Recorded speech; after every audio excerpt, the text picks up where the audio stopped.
Assalamualaikum warahmatullahi wabarakatuh. Sahabat Dairina, perjalanan trip di Turki kali ini kita akan menuju Gunung Erciyes. Gunung Erciyes terletak di Provinsi Kayseri, adalah gunung tertinggi di Anatolia Tengah dan menjadi pusat olahraga musim dingin di Turki, dengan puncaknya yang mencapai ketinggian 3.917 meter. Perjalanan dimulai dari Kapadokia menuju Kayseri, sebuah kota yang terkenal sebagai gerbang utama menuju salah satu resort ski terbaik di Turki. Membutuhkan waktu sekitar 1-2 jam menuju kota Kayseri. Kota Kayseri memiliki sejarah yang panjang dan menarik. Kota ini pertama kali didirikan oleh suku Hittite pada abad ketiga sebelum Masehi. Kemudian Kayseri dikuasai oleh kerajaan Galatia dan Romawi, sebelum akhirnya dikuasai oleh Kesultanan Seljuk pada abad ke-11. Selama masa pemerintahan Kesultanan Seljuk, Kayseri menjadi pusat kebudayaan seni dan arsitektur Islam. Alhamdulillah, akhirnya kita sampai juga di Gunung Erciyes. Gunung Erciyes dulunya gunung api aktif, namun saat ini tidak lagi, karena tidak menunjukkan aktivitas vulkanik. Erciyes menawarkan fasilitas modern untuk aktivitas ski dan snowboard. Selain itu, pemandangan gunung yang menakjubkan dan udara segar menjadikan Erciyes sebagai destinasi ideal untuk petualangan musim dingin. Erciyes memiliki berbagai jenis lift seperti gondola, kursi gantung, dan kereta gantung atau cable car untuk mencapai puncak gunung dan menikmati pemandangan atau memfasilitasi bagi yang akan ski dan snowboard. Selain aktivitas ski dan snowboard, ada juga kereta luncur salju yang bisa dinaiki semua kalangan, dari anak-anak sampai dewasa.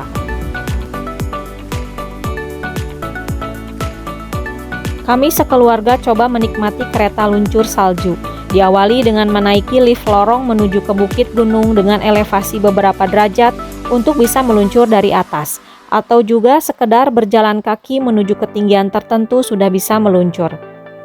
Kereta luncur salju ini disewakan sekitar 50 Turki lira atau kurang lebih Rp25.000, harga yang sangat terjangkau.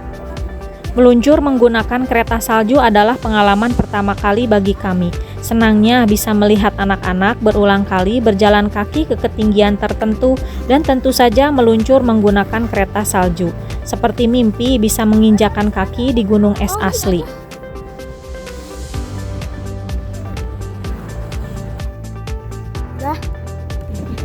Dan saya pun tertarik ingin mencoba kereta luncur salju dibonceng anak. Seru juga bisa menaikinya ya, meskipun licin dan menahan dingin ekstrim, memegang kamera untuk mengabadikan momen menaiki kereta luncur tanpa memakai sarung tangan.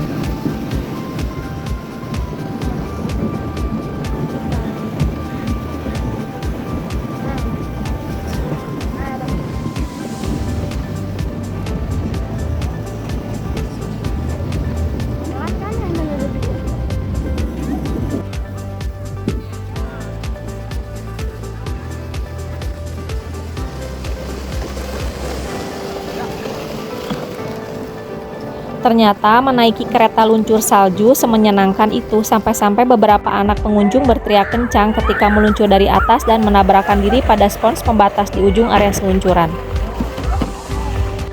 Alhamdulillah ya Allah, diberikan kesempatan bersama-sama keluarga, orang tua dan anak-anak menikmati dinginnya salju di Gunung Erciyes. Semoga suatu saat bisa menikmati gunung es lainnya di bagian bumi Allah yang berbeda. Di kawasan ski terdapat restoran dan kafe yang menyediakan minuman dan makanan hangat sambil menikmati pemandangan. Untuk segelas teh harganya 5 Turki lira, lumayan menghangatkan badan di resto yang juga memiliki fasilitas penghangat di dalamnya. Setelah itu kami diajak menaiki kereta gantung sampai menuju puncak Erciyes. Sepanjang mata memandang terlihat tumpukan es yang putih merata. Sungguh ciptaan Allah Subhanahu wa Ta'ala yang sangat indah.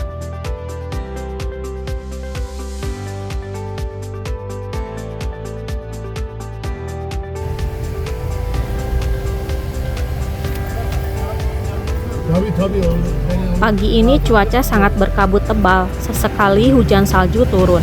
Terlihat tumpukan es di jalanan. Setelah sarapan, kami diajak trip menggunakan jeep dengan biaya 1.500 lira per orang. Destinasi pertama adalah Le Valley atau Lembah Cinta. Perjalanan dari Hotel Ucisar tempat kami menginap tidak jauh menuju Lembah Cinta. Lembah Cinta terletak di Provinsi Nevşehir, Kapadokia, Turki.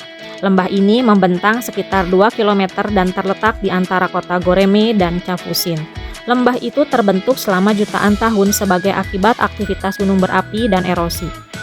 Formasi batuan di Lembah Cinta terbuat dari sejenis batuan vulkanik yang mudah terkikis oleh angin dan air. Tinggi batuannya setinggi 40 meter dan tersebar di seluruh lembah, menciptakan landscape yang unik dan menakjubkan. Namun sayangnya karena cuaca tidak bersahabat, formasi batuan tidak terlihat. Di jantung Lembah Cinta Kapadokia terdapat Salinca Cafe. Kafe menawan ini menawarkan kesempatan luar biasa untuk menikmati hidangan lezat di alam terbuka. Sahabat bisa menikmati secangkir teh atau kopi, menyegarkan diri dengan minuman ringan, atau menikmati es krim. Pengalaman yang sungguh menyenangkan. Terletak di tengah pemandangan Lembah Cinta yang menakjubkan, Salinca Cafe menyajikan perpaduan unik antara kenikmatan kuliner dan keindahan alam. Di depan kafe terdapat banyak pohon yang dihiasi dengan banyak pot atau kerajinan tangan berbentuk pot kecil berwarna-warni. Ini sering disebut sebagai pohon harapan atau pohon hajat.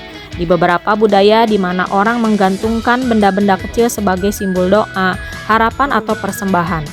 Pohon hajat atau harapan semacam ini biasanya ditemukan di tempat-tempat yang dianggap sakral atau memiliki makna spiritual, di mana orang-orang menggantungkan benda-benda sebagai bagian dari ritual atau tradisi.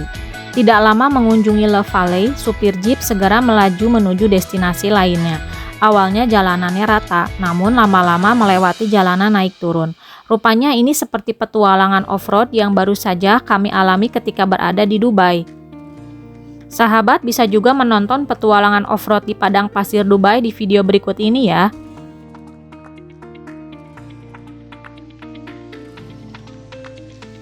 Perbedaan off-road di Dubai dan Turki adalah medannya yang sempit dan berlapis es. Dengan menggunakan jeep tua, supir handal ini bermanuver sangat berpengalaman, sempat berteriak-teriak juga di dalam jeep. Untungnya durasi tidak berlangsung lama, dan akhirnya sampai juga di tempat yang banyak gua-gua berbatu berbentuk lancip, atasnya formasinya seperti cerobong peri. Cerobong peri adalah menara-menara alami yang dibentuk jutaan tahun yang lalu. Letusan gunung berapi menghujani abu di wilayah Anatolia Tengah. Abu vulkanik ini mengeras menjadi tuf atau batuan lunak berpori. Batuan ini akhirnya tertutup oleh lapisan basal yang lebih keras. Ribuan tahun berlalu dan proses erosi yang lambat pun dimulai. Angin dan air perlahan mengikis tuf yang lebih lunak hingga membentuk pilar-pilar batu.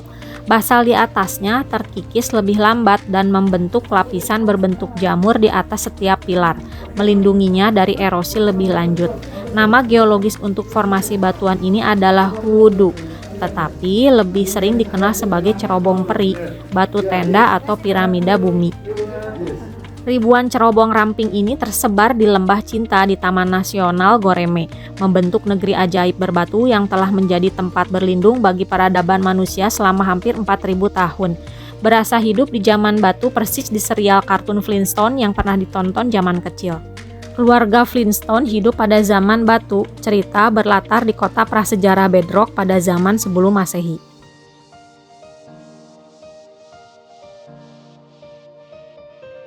Alhamdulillah, trip selama di Kapadokia berakhir di sini.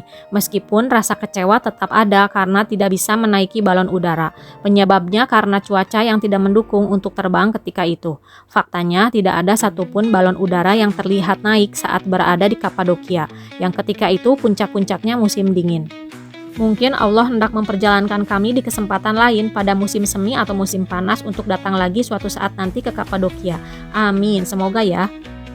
Tapi kami bersyukur begitu banyak tempat yang dikunjungi di Kapadokia, mengenali budaya, sejarah, dan keindahan alamnya yang luar biasa.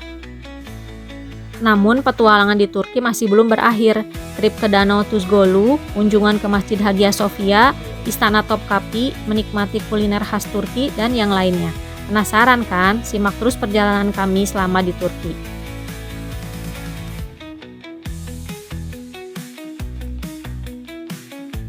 Semoga vlog ini membawa manfaat. Wassalamualaikum warahmatullahi wabarakatuh.